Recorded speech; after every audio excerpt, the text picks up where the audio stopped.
யாக்கோபு எகிப்துக்கு போக பயந்த போது தேவன் அவரை பராமரித்தார். சொல்லுங்க, யோசேப். யாரை பார்த்து சொல்லுகிறான்? யாக்கோபு. யாக்கோபு யாரு? சொந்த அப்பா. அப்பாவை பார்த்து அவன் சொல்லுகிறான், நான் எனக்கு எனக்கு பக்கத்துல உங்களை என்ன செஞ்சிருப்பேன், நான் வச்சிருப்பேன். நீரும் இப்படி பாருங்க, தேவன் பராமரித்தா அவருக்கு பக்கத்துல நம்ம வச்சிருப்போம். ஒரு பக்கத்தில் 1000 பேரும், வலது பக்கத்தில் 10000 பேரும் விழுந்தால் அது உன்னை யார்? நீ அவருடைய உள்ள கையில் என்ன செய்திருக்கிறாய்?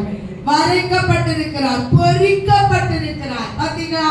அவன் சொல்லுகிறான், இவ்வளவு தீமை அனுபவித்த யோசேப்பு தகப்பனை பார்த்து சொல்லுகிறான், இந்த மனம் நமக்கு இன்னைக்கு வர வேண்டும். ஆமென். இவ்வளவு தீமை அனுபவித்த யோசேப்பு சொல்லுகிறான், யாக்கோபை பார்த்து என் பக்கத்தில் உன்னை நான் வைத்திருப்பேன். அப்படியே உனக்கு துன்பம் கஷ்டம் வரும்போது, வறுமை வரும்போது, வறுமை வராதபடி நான் பராமரிக்கிற தேவனே. கரங்களை தட்டி கர்த்தரை ஸ்தோத்திரம் பண்ணுவோம். அடுத்த வாசிங்க. இன்னும் 5 வருஷம் பஞ்சம் இருக்கும். உம்முடைய குமாரனாகிய யோசேப்பு சொல்ல சொன்னான் என்று சொல்லுங்கள்.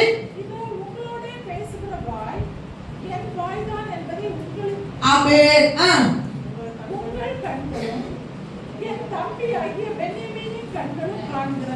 ஆமென். என் சமீபத்தில் இருக்கலாம் என்று யோசேப்பு காத்திருந்தான்.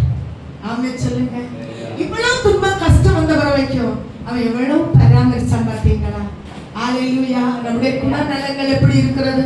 நம்முடைய இருதயங்கள் எப்படி இருக்கிறது? இந்த யாக்கோபுக்குள்ள ஒரு பயம், ஆண்டவர் என்ன நடத்துவாரா, ஆண்டவர் என்ன பாப்பாரா?